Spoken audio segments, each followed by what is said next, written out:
খাগড়াছড়ি রাঙামাটিতে আজও 144 ধারা 3 পার্বত্য জেলায় সড়ক অবরোধ। আমরা এখন আতঙ্কে আছি। এখন আমাদের পাহাড়ে থমথমের অবস্থা আছে। এখানে দোকানপাট সব বন্ধ, আমাদের ব্যবসা বাণিজ্য কিছু নাই। আমরা সকলে সম্প্রীতি চাই, কিন্তু কেন জানি না কোথাও একটা ছন্দপতন হচ্ছে, এবং ছন্দপতনের ব্যাপারে প্রত্যেকের মুখে একটি শব্দ উচ্চারিত হয়েছে, ষড়যন্ত্র। যারা আইন শৃঙ্খলা অবনতি করবে তাদের কোনো অবস্থায় আমরা ছাড় দিব না। ভবিষ্যতে যদি তারা আবার চেষ্টা করে তাদের যে হাত, এটা আমরা কিন্তু ভেঙে দিব। পার্বত্য এলাকায় বন্ধ হয়নি ইন্টারনেট সেবা, কারিগরি ত্রুটি প্রচার করা হচ্ছে ফুলিয়ে ফাঁপিয়ে, দাবি আইসিটি উপদেষ্টার, ব্যাখ্যা দিল বিটিআরসি। পার্বত্য চট্টগ্রাম বা কোথাও সরকারিভাবে ইন্টারনেট বন্ধ করা হয়নি এবং বন্ধ করার প্রশ্নই আসে না। দেখছিলেন প্রধান শিরোনাম, রাতের সময় সঙ্গে আছি আমি ইমদাদুল হক। এবার অন্যান্য শীর্ষ সংবাদ। ফাঁসিবাদের দোসররা বিভিন্ন স্থানে আক্রমণ করতে পারে, সবাইকে ঐক্যবদ্ধ থাকার আহ্বান পরিবেশ উপদেষ্টার। ঢালাও মামলা থেকে বেরিয়ে আসতে হবে বললেন আসিফ নজরুল। ভারতের সঙ্গে টানাপোড়েন কাটানোর চেষ্টা চলছে জানালো পররাষ্ট্র দফতর। চার্টার্ড নয় জাতিসংঘ অধিবেশনে যোগ দিতে বাণিজ্যিক ফ্লাইটে যুক্তরাষ্ট্রে যাবেন ডক্টর মোহাম্মদ ইউনূস। জাতির মুক্তির জন্য নেতাকর্মীদের ঐক্যবদ্ধ থাকার বিকল্প নেই, সিরাজগঞ্জে বিএনপির সভায় তারেক রহমান। ভারতে বসে দেশকে অস্থিতিশীল করছেন শেখ হাসিনা, অভিযোগ মির্জা ফখরুলের।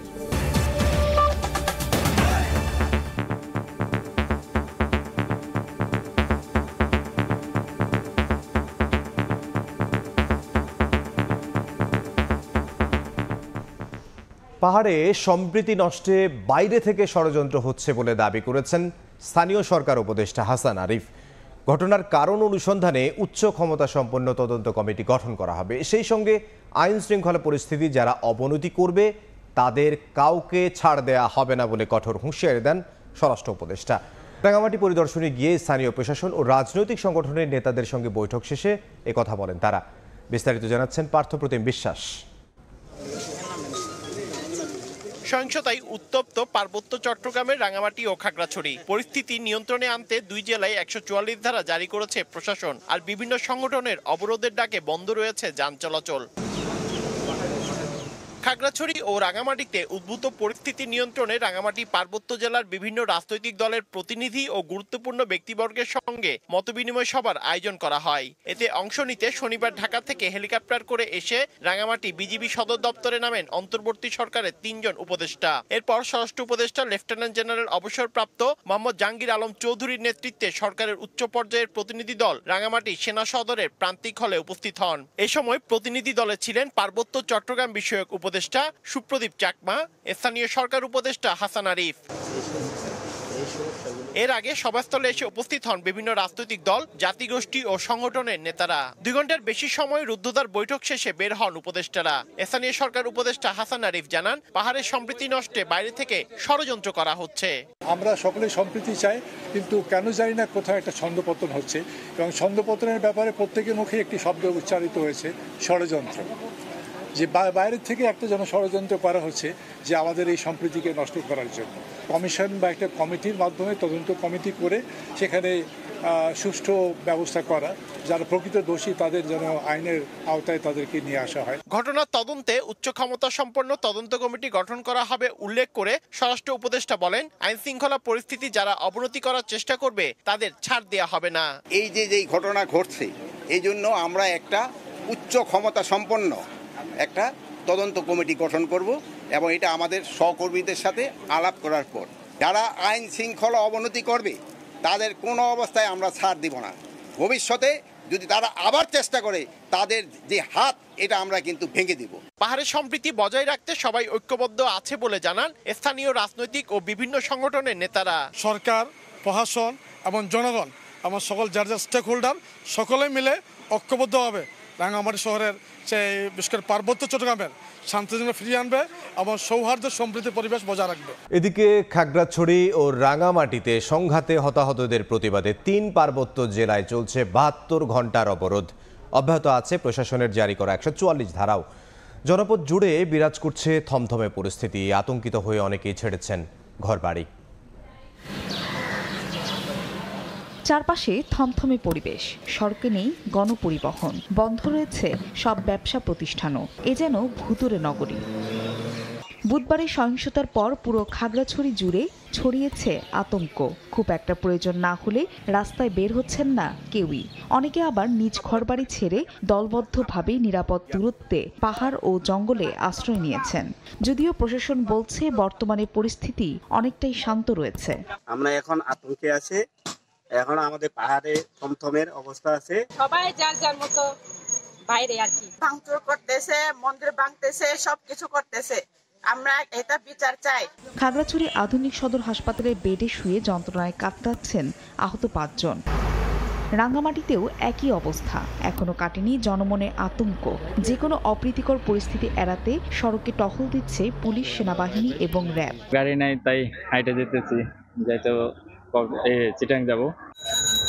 তবে পাহাড়ি ছাত্র সমাজের ডাকা অবরোধের প্রভাব পড়েনি বান্দরবানে, স্বাভাবিক রয়েছে যানবাহন চলাচল। খাগড়াছড়ি ও রাঙ্গামাটিতে ক্ষুদ্র নৃগোষ্ঠীর উপর সাম্প্রতিক সংঘাতে জড়িতদের দৃষ্টান্তমূলক শাস্তিসহ 6 দফা দাবি জানিয়েছে সমতলের আদিবাসী ছাত্র, যুব ও সাধারণ জনগণ। বিকেলে ঢাকা বিশ্ববিদ্যালয়ের টিএসসিতে রাজু ভাস্কর্যের সামনে প্রতিবাদ সমাবেশে তারা এ দাবি জানান। এ সময় সমাবেশ থেকে ক্ষুদ্র নৃগোষ্ঠীর নিরাপত্তা নিশ্চিত করা, আহতদের সুচিকিৎসা ও নিহতদের পরিবারকে ক্ষতিপূরণ দেওয়ার দাবি জানানো হয়। একই সঙ্গে 6 মাসের মধ্যে পার্বত্য শান্তি চুক্তির পূর্ণ বাস্তবায়নের কার্যকর পদক্ষেপ নেয়ারও দাবি জানানো হয়। পরে টিএসসি থেকে বিক্ষোভ মিছিল বের করে তারা।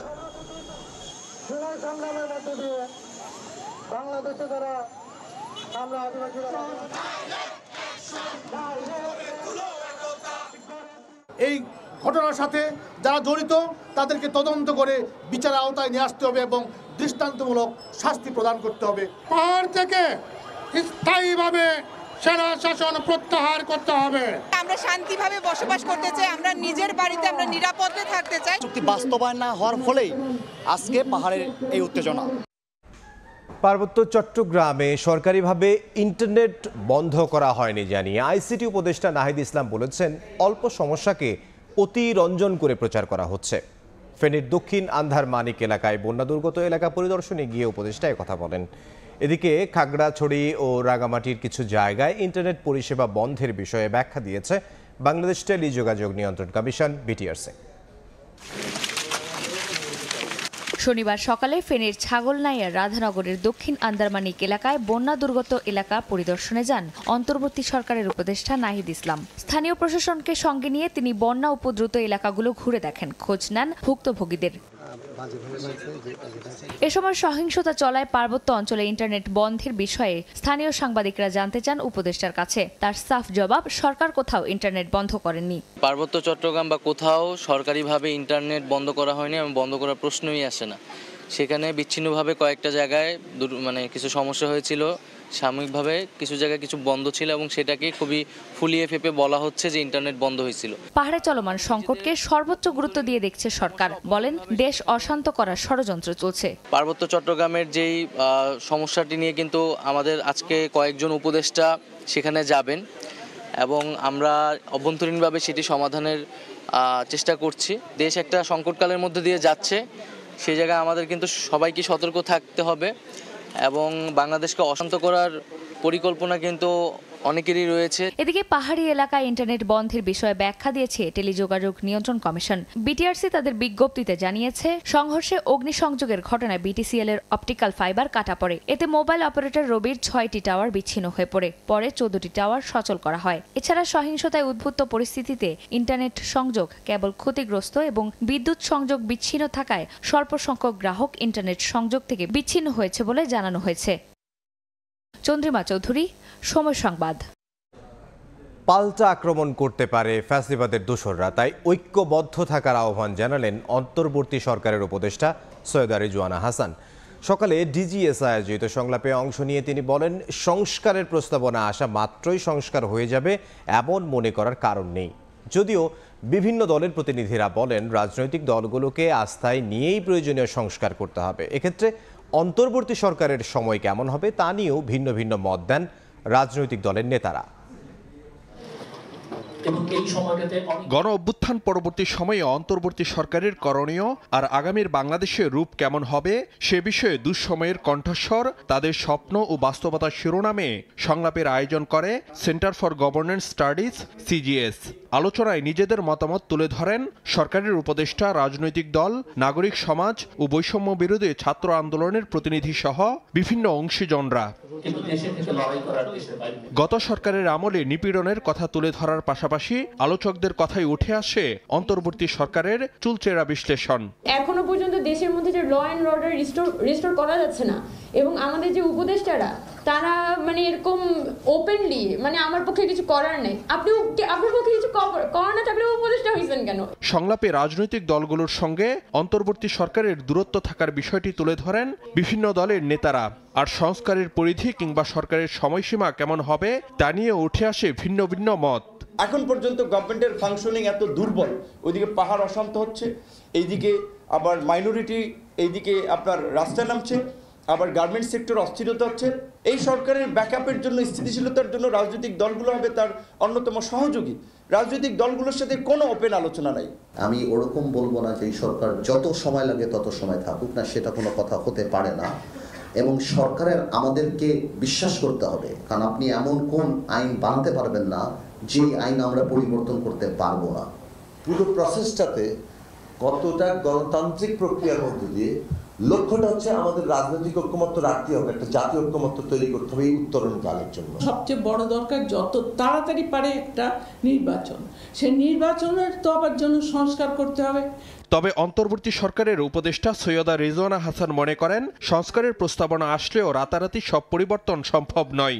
আর ফেসিবাদের দোসরদের পাল্টা আক্রমণ রুখতে ঐক্যবদ্ধ থাকার আহ্বান জানান তিনি। সংস্কারের প্রস্তাবনা আসা মাত্রই সংস্কার হয়ে যাবে এটা মনে করার কোনো কারণ নেই। তারপরে আমরা কি করব, কি করতে হবে, কেমন করে রাজনৈতিক ঐক্যমত গড়তে হবে, এগুলো অনেক বড় পরিসরের কাজ আমাদের কি করতে হবে, সকলকে মিলেই করতে হবে। আলোচনায় ক্ষমতা কাঠামোর জবাবদিহিতা নিশ্চিতে কার্যকর সংস্কারের তাগিদ দেন অংশীজনরা। ফারুক ভিয়া, রবিন, সময় সংবাদ, ঢাকা।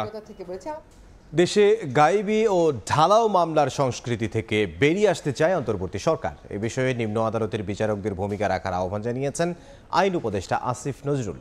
দুপুরে প্রধান বিচারপতির অভিভাষণ অনুষ্ঠানে যোগ দিয়ে তিনি একথা বলেন। বিচার ব্যবস্থায় মানুষের আস্থা ফিরিয়ে আনতে বিচার বিভাগ, নির্বাহী বিভাগ মুক্ত করার উপর গুরুত্ব দেন প্রধান বিচারপতি। বিচার বিভাগে বদল আনার পর সারা দেশের বিচারকদের নিয়ে প্রধান বিচারপতির এই অভিভাষণ অনুষ্ঠান। ডক্টর আসিফ নজরুল মহোদয় নতুন বাংলাদেশে বিচার ব্যবস্থার রোডম্যাপ তুলে ধরার এই আয়োজনের শুরুতে জুলাই বিপ্লবে নিহতদের স্মরণে পালন করা হয় 1 মিনিট নীরবতা। পরে দেয়া বক্তব্যে বিচার বিভাগ সংস্কারের নানা দাবি তুলে ধরেন নিম্ন আদালতের বিচারকরা। স্বাধীন বিচার বিভাগই পারে রাজনৈতিক দুর্বৃত্তায়নকে প্রতিরোধ করতে এবং বিচার প্রার্থী মানুষের দুঃখ দুর্দশা লাঘব করতে। বিচারের বাণী নিভৃতে কাঁদে, কিন্তু কেউ হয়তো জানে না যে শুধু বিচারের বাণী নয়, বরং বিচারকও অনেক সময় ঘটনার পরিপ্রেক্ষিতে নীরবে কাঁদে। কেউ যাতে অবিচারের শিকার না হয় সেই বিষয়ে লক্ষ্য রাখতে বিচারকদের সতর্ক থাকতে বলেন আইন উপদেষ্টা। বলেন গায়েবী ও ঢালাও মামলার সংস্কৃতি থেকে বের হয়ে আসতে চায় সরকার। আর ফ্যাসিবাদের দোষর হিসেবে কাজ করে যারা গুরুত্বপূর্ণ দায়িত্বে আছেন তাদের বিষয়ে সতর্ক করেন অ্যাটর্নি জেনারেল। বিগত ফ্যাসিস্ট সরকার গায়েবী মামলা এবং ঢালাও মামলার একটা কালচার শুরু করেছিল। আমরা সেটা থেকে বের হতে চাই। মানুষের মনে অনেক ক্ষোভ আছে। বিচারিক আইনগত প্রক্রিয়ার মধ্যে থেকে মানুষকে যতটা পারা যায় হয়রানি থেকে মুক্তি দেন। বিগত সময়ে যেসব বিচারক ফ্যাসিজমের দোসর হিসাবে মানুষের অধিকার হরণে ভূমিকা পালন করেছেন তারা এখন গুরুত্বপূর্ণ জায়গায় গুরুত্বপূর্ণ পোস্টিংয়ে রয়েছেন। এ বিষয় চলমান থাকলে জাতির কাছে ভুল মেসেজ যাবে। দেশের দীর্ঘদিন আলোচনার কেন্দ্রে ছিল বিচার বিভাগের স্বাধীনতা আর মানুষের আস্থাহীনতার প্রসঙ্গ। অনুষ্ঠানে এসব বিষয় তুলে ধরেন প্রধান বিচারপতি। বলেন পূর্ণ স্বাধীনতা ভোগ করতে হলে দরকার পৃথক সচিবালয়। বিগত বছরগুলোতে বিচার বিভাগের উপর নগ্ন হস্তক্ষেপ করা হয়েছে। ন্যায় বিচারের মূল্যবোধকে বিনষ্ট ও বিকৃত করা হয়েছে। বিচারকদের প্রকৃত স্বাধীনতা ততদিন পর্যন্ত নিশ্চিত হবে না যতদিন না বিচার বিভাগে জরুরি ভিত্তিতে বাংলাদেশ সুপ্রিম কোর্টের অধীনে পৃথক সচিবালয় প্রতিষ্ঠা করা হবে। এ সময় বিচার বিভাগে দুর্নীতির বিরুদ্ধে জিরো টলারেন্স ঘোষণা করেন প্রধান বিচারপতি। কর্মরত অন্যান্য বিচারকদের জন্য প্রতি মাইনুল আহসান, সময় সংবাদ, ঢাকা। ভারতের সঙ্গে কূটনৈতিক সম্পর্কে টানাপোড়েন কাটানোর চেষ্টা চলছে বলে জানিয়েছেন পররাষ্ট্র উপদেষ্টা। বলেছেন, জাতিসংঘের সাধারণ অধিবেশন চলাকালে বেশ কয়েকটি সাইডলাইন বৈঠকে অংশ নেবেন প্রধান উপদেষ্টা। অধিবেশনের ভাষণে সংস্কার, রোহিঙ্গা ইস্যু ও মানবাধিকার ইস্যুতে নিজেদের অঙ্গীকার ব্যক্ত করবে বাংলাদেশ। উপদেষ্টা জানান, চার্টার্ড নয় বাণিজ্যিক ফ্লাইটে যুক্তরাষ্ট্রে যাবেন ডক্টর মোহাম্মদ ইউনূস। জাতিসংঘের ৭৯তম সাধারণ অধিবেশনে যোগ দিতে ২৪ সেপ্টেম্বর নিউ ইয়র্ক যাচ্ছেন প্রধান উপদেষ্টা ডক্টর মোহাম্মদ ইউনূস। ব্যয় সংকোচনের জন্য এবছর তার সফরসঙ্গী ৫৭ জন, যাদের মধ্যে অধিকাংশই নিরাপত্তা কর্মী। ২৪ সেপ্টেম্বর বাণিজ্যিক বিমানে করে ডক্টর ইউনূস নিউ ইয়র্ক সফর করবেন বলে শনিবার প্রেস ব্রিফিংয়ে জানান পররাষ্ট্র উপদেষ্টা। ২৭ সেপ্টেম্বর প্রধান উপদেষ্টা জাতিসংঘের সাধারণ অধিবেশনে ভাষণ দেবেন বলেও জানান তিনি, যেখানে জুলাই অভ্যুত্থান, রাষ্ট্র সংস্কার ও আগামীর বাংলাদেশ সম্পর্কে বিশ্বমহলকে অবহিত করবেন ডক্টর মোহাম্মদ ইউনূস। রোহিঙ্গা ইস্যুতে আন্তর্জাতিক মহলকে আরও জোরালো ভূমিকা রাখার আহ্বান জানাবেন তিনি। এই সরকারের ক্ষমতা গ্রহণের যে ব্যাকগ্রাউন্ড, এটা নিয়ে কথাবার্তা হবে। আমাদের যেসব কমিটমেন্ট আছে সেগুলি নিয়ে কথাবার্তা হবে। এখানে যে রিফর্মস হবে সেটা উনি তাদেরকে অবহিত করবেন। আন্তর্জাতিক সম্প্রদায়কে এগিয়ে আসতে হবে এই সমস্যার সমাধানের জন্য, এবং যারা এর অন্তরায় হবে এই সমস্যার সমাধানে তাদের উপর ব্যাপক চাপ প্রয়োগ করতে হবে, এটা আমরা স্পষ্টভাবে তাদেরকে উল্লেখ করি। সাইডলাইনে পাকিস্তান ও নেদারল্যান্ডসের প্রধানমন্ত্রী, যুক্তরাষ্ট্রের পররাষ্ট্রমন্ত্রী সহ উচ্চ পর্যায়ের কয়েকটি দ্বিপাক্ষিক বৈঠক ও সৌজন্য সাক্ষাৎ করবেন প্রধান উপদেষ্টা। নেদারল্যান্ডসের প্রধানমন্ত্রীর সাথে সাক্ষাৎ হবে, পাকিস্তানের প্রধানমন্ত্রীর সাথে সাক্ষাৎ হবে, নেপালের প্রধানমন্ত্রীর সাথে, ইউরোপিয়ান কমিশনের প্রেসিডেন্ট, যুক্তরাষ্ট্রের পররাষ্ট্রমন্ত্রী, জাতিসংঘ মহাসচিব, মানবাধিকার সম্পর্কিত হাইকমিশনার জাতিসংঘের, বিশ্বব্যাংক গ্রুপের প্রেসিডেন্ট, ইউএসএআইডির প্রশাসক, এদের সাথে চিফ অ্যাডভাইজারের দেখা হওয়াটা কনফার্ম হয়েছে। এদিকে ভারতের পররাষ্ট্রমন্ত্রীর সঙ্গে বৈঠক হবে পররাষ্ট্র উপদেষ্টার। কূটনৈতিক রাখঢাকের মধ্যে না গিয়ে পার্শ্ববর্তী দেশটির সঙ্গে সম্পর্কে টানাপোড়েন চলছে স্বীকার করে আলোচনার মাধ্যমে সম্পর্ক উন্নয়নের চেষ্টা থাকবে বলে জানান তৌহিদ হোসেন। ভারতের সাথে সম্পর্কের ক্ষেত্রে একটু টানাপোড়েন চলছে, এটা কিন্তু স্বীকার করতে হবে প্রথমেই। আমরা অবশ্যই চেষ্টা করবো সেই টানাপোড়েন যাতে আমরা পেছনে ফেলতে পারি এবং একটি সম্পর্ক, ওয়ার্কিং রিলেশন সৃষ্টি হয়। এছাড়াও বেশ কয়েকটি বহুপক্ষীয় সভায় পররাষ্ট্র উপদেষ্টা অংশ নেবেন বলে জানান তিনি। অবহিত করবেন। তারপরে তাজওয়ার মাহমুদ, সময় সংবাদ, ঢাকা। দুর্গাপূজা উপলক্ষে ভারতে ৩,০০০ মেট্রিক টন ইলিশ রফতানির অনুমোদন দিয়েছে বাণিজ্য মন্ত্রণালয়। দুপুরে বাণিজ্য মন্ত্রণালয়ের উপসচিব সুলতানা আক্তার স্বাক্ষরিত আদেশে বলা হয়, ৩,০০০ মেট্রিক টন ইলিশ ভারতে রফতানি করতে কিছু শর্ত দেওয়া হয়েছে। যারা রফতানি করতে চান ২৪ সেপ্টেম্বর দুপুরের মধ্যে বাণিজ্য মন্ত্রণালয়ে আবেদন করতে হবে।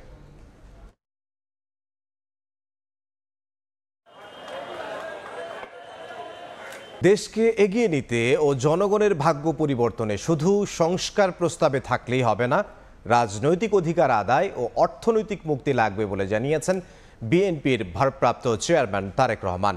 বৈষম্য বিরোধী আন্দোলনে নিহতদের স্মরণে সিরাজগঞ্জে বিএনপির সমাবেশে কথা বলেন তিনি। স্লোগানে স্লোগানে মুখর সমাবেশ স্থল, জাতীয় ও দলীয় পতাকা হাতে নিয়ে সমাবেশে যোগ দেন বিএনপির নেতাকর্মীরা। শনিবার বিকেলে সিরাজগঞ্জের এনায়েতপুর ইসলামিয়া উচ্চ বিদ্যালয় মাঠে বৈষম্য বিরোধী ছাত্র আন্দোলনে নিহতদের স্মরণে বেলকুচি ও চৌহালি উপজেলা বিএনপির আয়োজনে সমাবেশ হয়। এতে নেতাকর্মীদের উদ্দেশ্যে দিক নির্দেশনামূলক বক্তব্য রাখেন দলটির ভারপ্রাপ্ত চেয়ারম্যান তারেক রহমান। এ সময় ছাত্র আন্দোলনে নিহতদের আত্মত্যাগ গভীরভাবে স্মরণ করেন তিনি। তারেক রহমান বলেন, নেতাকর্মীরা যদি ঐক্যবদ্ধ থাকে তাহলে দেশের মানুষের আশা ও প্রত্যাশা পূরণ করা সম্ভব হবে। মানুষের ভোটের অধিকার নিশ্চিতের আহ্বান জানান তিনি। আন্দোলন করেছি, আমরা সংগ্রাম করেছি, আমরা স্বৈরাচারকে বিদায় করেছি, আমরা মানুষের ভোটের অধিকার ইনশাল্লাহ পুনঃপ্রতিষ্ঠিত করব। কয়েকদিন আগে আমি বলেছিলাম, মানুষের ভোটের অধিকার যতদিন পুনঃপ্রতিষ্ঠিত না হবে, বিএনপির আন্দোলন ততদিন পর্যন্ত অব্যাহত থাকবে। দেশকে এগিয়ে নিতে ও জনগণের ভাগ্য পরিবর্তনে শুধু সংস্কার প্রস্তাবে থাকলেই হবে না, রাজনৈতিক অধিকার আদায় করতে হবে এবং অর্থনৈতিক মুক্তি লাগবে বলে জানিয়েছেন বিএনপির ভারপ্রাপ্ত চেয়ারম্যান তারেক রহমান। মানুষগুলোর আত্মত্যাগ পরিপূর্ণভাবে সেদিনই 100% সফল হবে, যেদিন আমরা বাংলাদেশের মানুষের রাজনৈতিক অধিকার পুনঃপ্রতিষ্ঠার পাশাপাশি আমরা বাংলাদেশের মানুষের অর্থনৈতিক মুক্তিও অর্জন করতে সক্ষম হব।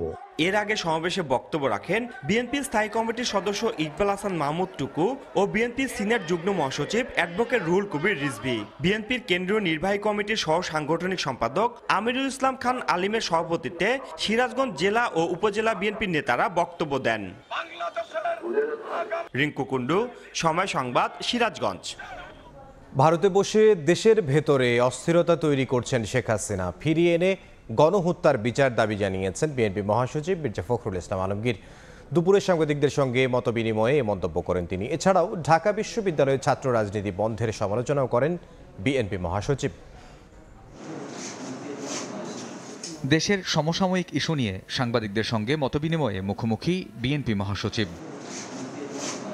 গুলশান কার্যালয়ে শনিবার দুপুরে মির্জা ফখরুল ইসলাম আলমগীর বলেন, পাশের দেশে বসে বিভিন্ন কথা বলে দেশে অস্থিরতা তৈরি করছেন শেখ হাসিনা। একজন রাজনীতিবিদ হিসেবে পালিয়ে না থেকে তার উচিত হবে দেশে ফিরে আদালতের মুখোমুখি হওয়া। শেখ হাসিনা পার্শ্ববর্তী দেশের থেকে যে সমস্ত কথা বলছেন তা কতটুকু সত্য মিথ্যা আমি জানি না, কিন্তু সেই কথাগুলো কিন্তু এখানে আপনার বড় ইম্প্যাক্ট তৈরি করছে।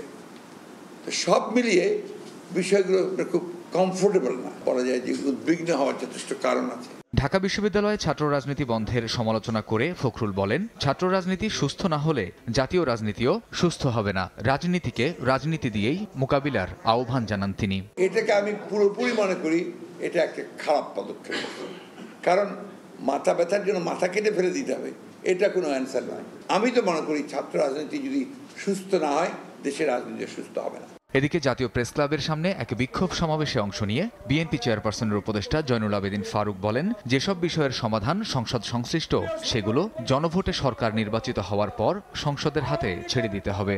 সরকারকে বলতে চাই, আমরা আপনাদের সাথে আছি, আপনাদের সাথে থাকব, তবে যে বিষয়গুলো সংসদে সমাধান হওয়ার দরকার সেই বিষয়গুলো জনপ্রতিনিধির হাতে ছেড়ে দেওয়া উচিত। যত দ্রুত সম্ভব জাতীয় নির্বাচন দিয়ে জনগণের সরকারের হাতে ক্ষমতা হস্তান্তরের আহ্বান জানান বিএনপি নেতারা। কামরুজ্জামান মামুন, সময় সংবাদ, ঢাকা। জামায়াতে ইসলামী কারো ওপর প্রতিশোধ নেবে না। প্রতিশোধ নেয়ার মানেই হচ্ছে আইন নিজের হাতে তুলে নেয়া। দুপুরে সিরাজগঞ্জের দারুল ইসলাম একাডেমি মাঠে রোকন সম্মেলনে কথা বলেন দলটির আমির ডক্টর শফিকুর রহমান। এদিকে রাজধানীতে আলাদা অনুষ্ঠানে জামায়াত নেতারা বলেন, দেশের অর্থনীতি ধ্বংসকারীদের বিচারের মুখোমুখি হতে হবে।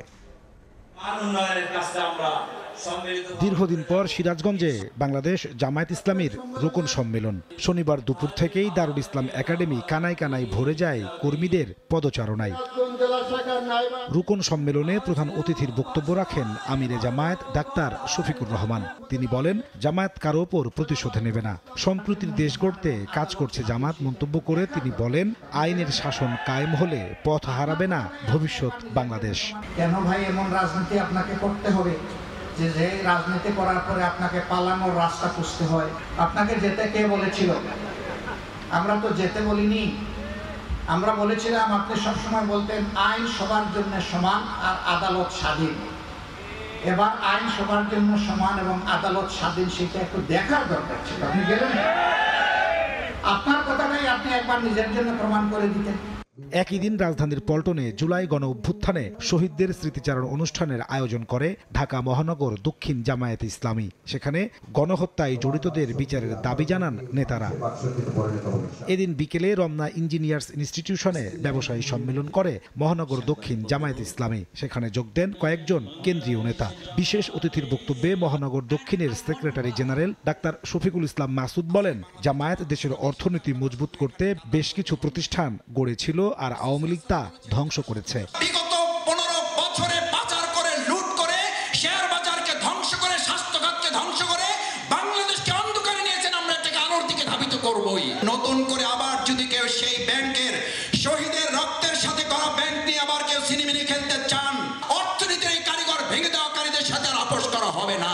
প্রধান অতিথির বক্তব্যে জামায়াতের কেন্দ্রীয় নায়েবে আমির ডাক্তার সৈয়দ আব্দুল্লাহ মোহাম্মদ তাহের বলেন, জামায়াত ক্ষমতায় গেলে ব্যবসা করার জন্য বিনা জামানতে 10 লাখ টাকা লোন দেয়া হবে। আমরা যদি ক্ষমতায় ইনশাল্লাহ যেতে পারি, 10 লক্ষ টাকার জন্য কোনো মর্গেজ লাগবে না।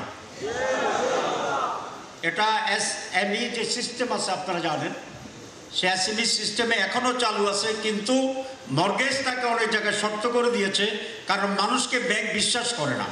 এ সময় ব্যবসার অনুকূল পরিবেশ তৈরি করতে সরকারের প্রতি আহ্বান জানান জামায়াত নেতারা। শতভাগ সততা লাগবে। নাজমুস সালেহী, সময় সংবাদ, ঢাকা। 2 মাসেরও বেশি সময় বন্ধ থাকার পর কাল খুলছে ঢাকা বিশ্ববিদ্যালয়। ক্যাম্পাসে দলীয় লেজুর ভিত্তিক রাজনীতি নয়, মেধার ভিত্তিতে রাজনীতি চান ছাত্র সংগঠনের নেতারা।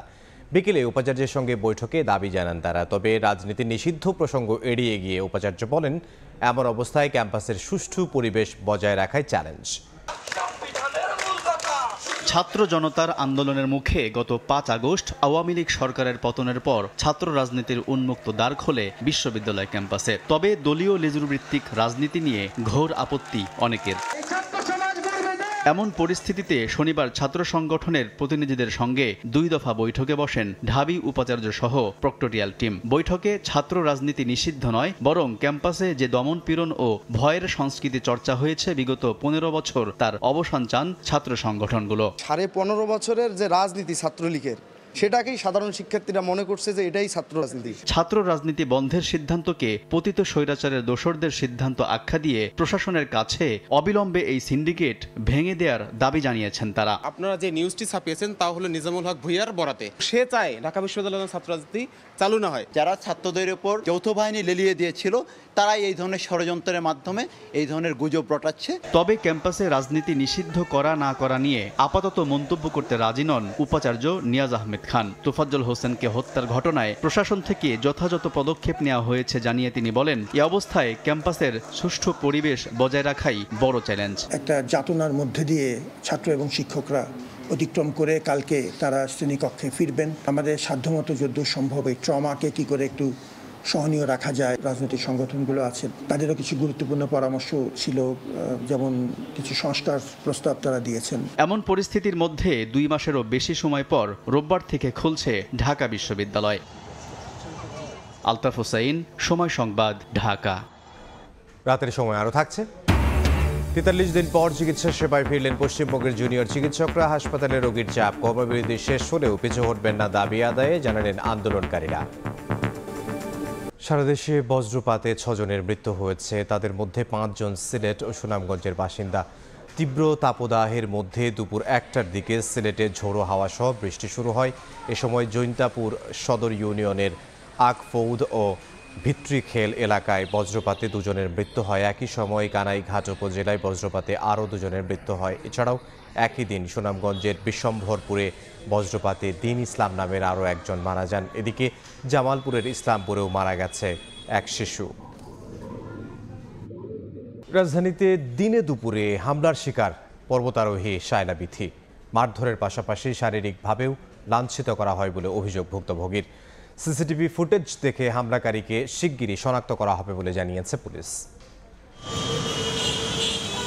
শনিবার দুপুর 2টা ধানমন্ডি সরকারি বালক উচ্চ বিদ্যালয়ের সামনের ফুটওভার ব্রিজের সিঁড়ি দিয়ে নামছিলেন বাংলাদেশি পর্বতারোহী শায়লা বিথি। হঠাৎ পেছন থেকে তার উপর হামলা হয়, হন হেনস্থার শিকারও। তবে ছিনতাইয়ের চেষ্টা করা হয়নি। কিছু বুঝে ওঠার আগেই পালিয়ে যায় হামলাকারী। শায়লা বলেন, হামলার সময় সাহায্যের জন্য চিৎকার করলেও এগিয়ে আসেনি কেউ। সে আমাকে পিছন থেকে হামলা করছে, আমার চুল ধরে টান দিছে এবং আমি সিঁড়িতে বসে পড়ছি এবং আমার চুল ধরে টেনে হিঁচড়ে উপরে টেনে তোলার চেষ্টা করতেছে। আমার মাথায়, আমার পিঠে সমানে কিল ঘুষি দিচ্ছিল, সমানে চিৎকার করতেছি। একটা লোকও আগে আসছে না, ফুটপাতের লোকজন যারা তারাও দেখছে, এরকম একটা সিচুয়েশন যে আগে আসবে। এই ঘটনায় শেরেবাংলা নগর থানায় অভিযোগ দায়ের করেন শায়লা। এরপর প্রাথমিক তদন্তে নামে পুলিশ। সিসিটিভি ক্যামেরায় ধরা পড়ে হামলাকারীর পালানোর চিত্র। এর ভিত্তিতে পুলিশের ধারণা হামলাকারী ভ্রাম্যমাণ যুবক। সিসি ফুটেজ দেখে মনে হচ্ছে এই লোকটা হয়তো কোনো টোকাই ধরনের কোনো ছেলে হতে পারে, অল্প বয়স্ক, এবং পায়ে কোনো জুতা ছিল না। সে দৌড়িয়া সিঁড়ি থেকে নামার যে ছবিটা সেটা আমরা দেখতে পেরেছি। 2022 সালে বাংলাদেশের প্রথম নারী পর্বতারোহী হিসেবে হিমালয়ের প্রায় 6332 মিটার উঁচু ডোলমাখাং পর্বত জয়ের রেকর্ড গড়েছিলেন শায়লা বিথি। আসিফ মোহাম্মদ সিয়াম, সময় সংবাদ, ঢাকা। দেশের বাইরের খবর। ভারতের দিল্লির নতুন মুখ্যমন্ত্রী হিসেবে শপথ নিলেন আম আদমি পার্টির অতিসীমা আলায়না। 43 বছর বয়সী অতিশী দিল্লির সর্বকনিষ্ঠ মুখ্যমন্ত্রী। একই দিন দিল্লির মন্ত্রিসভায় শপথ নেন আরও 5 সদস্য। স্থানীয় সময় শনিবার দিল্লির তৃতীয় নারী মুখ্যমন্ত্রী হিসেবে রাজনিবাসে শপথ নেন তিনি। আবগারি মামলায় জামিন পেয়ে অরবিন্দ কেজরিওয়াল মুখ্যমন্ত্রীর পদ থেকে পদত্যাগ করার কয়েকদিন পরে দায়িত্ব গ্রহণ করলেন তিনি। এদিকে আগামী বছরের ফেব্রুয়ারিতে শেষ হবে দিল্লি বিধানসভার মেয়াদ। ফেব্রুয়ারিতে ভোট হলে অতসী মন্ত্রিসভার স্থায়িত্ব হবে 4 মাসেরও কিছু বেশি।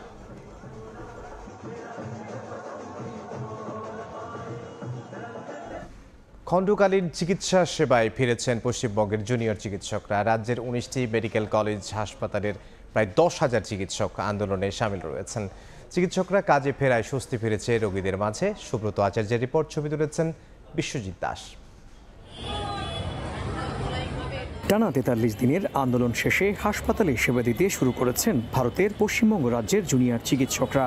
আর এতেই স্বাভাবিক হতে শুরু করেছে রাজ্যটির চিকিৎসা ব্যবস্থা। সরকারি হাসপাতালগুলোর সামনে বাড়ছে রোগীদের ভিড়।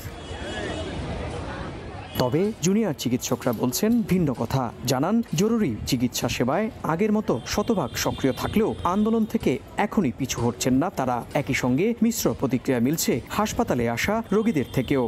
ট্রিটমেন্ট গুলো হচ্ছিল না, তো এখন ট্রিটমেন্টটা হবে, পরিষেবা পাবো। খুবই ভালো দেখছে, কোনো অসুবিধা নেই। এত আন্দোলন হচ্ছে, সব ঠিক আছে। এই আন্দোলনটা হওয়া উচিত যে মানুষের সেবা আমি করে দেবো।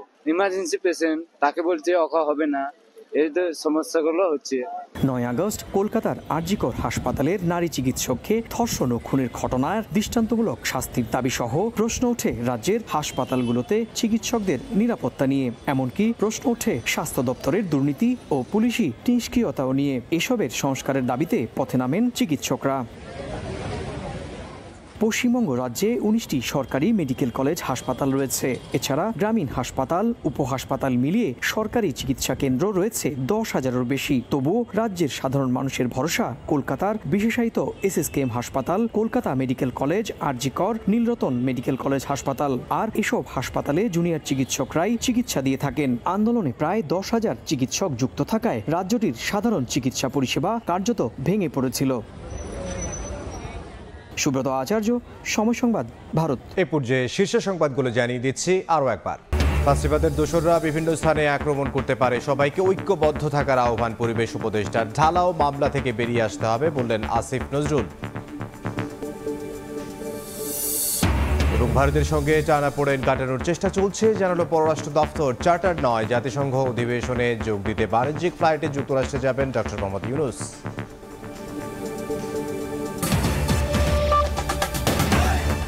এই ছিল রাতের সময়। সঙ্গে থাকুন সময়ের।